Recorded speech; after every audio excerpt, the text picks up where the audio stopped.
Good afternoon.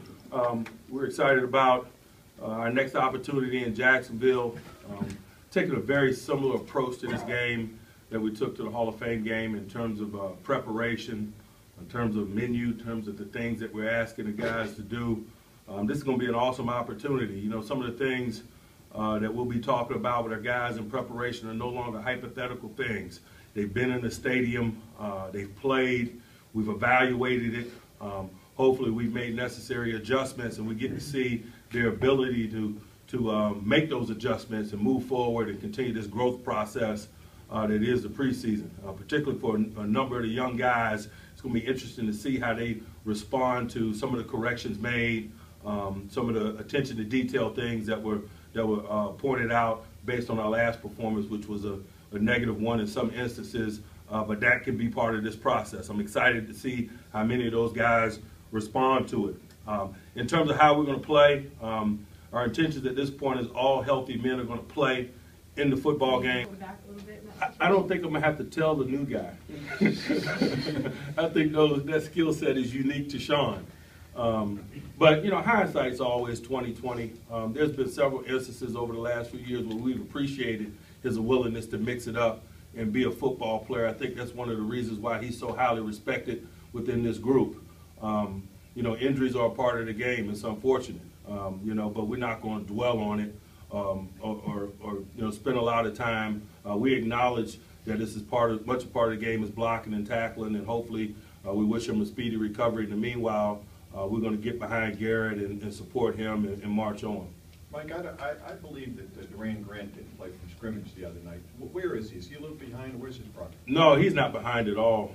We like the work that he's done. He came into training camp ready to go. He's shown really good intensity. We wanted him to focus on a lot of special teams work in that first time. We had 5 preseason games, so we're going to utilize him. He was able to focus solely on special teams in the first game. He played extensively. Probably more than anybody else in that area. Now we're going to, you know, let him participate on special teams and defense. We got 4 full preseason games to go. He's going to have an opportunity to show what he's capable of. Mike, what's your experience been with kickers? It seems like a lot of them are good, and then they lose it for a while. They get cut, they move on, they get good again. It seems to be a difficult thing to maintain. That could describe many positions. You know. How so? What do you mean? Just the, you know, the It's like your guy Hartley. He's done it, and then he didn't do it. Here's the significant element of the specialists. You don't have backups on your team. You know, there's one kicker usually, there's one punter usually, there's one long snapper usually. So that creates a pool of guys that are NFL capable that are unemployed. You know, the backups or the replacements are usually available and on the street. And that's just the nature of the business for those guys. So when something happens at one of those positions, there's always a list of legitimate, capable guys, and probably a more impressive list than you would find at some other positions where backups are on rosters. Mike, he has a very good track record of kicking outdoors and in cold weather. Is that something that was taken into consideration? I was aware of it, but like I said yesterday, we made the determination on Garrett based on what we saw yesterday in stadium. But I was aware of that. Anyone else? You mentioned the adjustments that you want to see some of the young guys make. What's an example of that? You know, like catch the ball.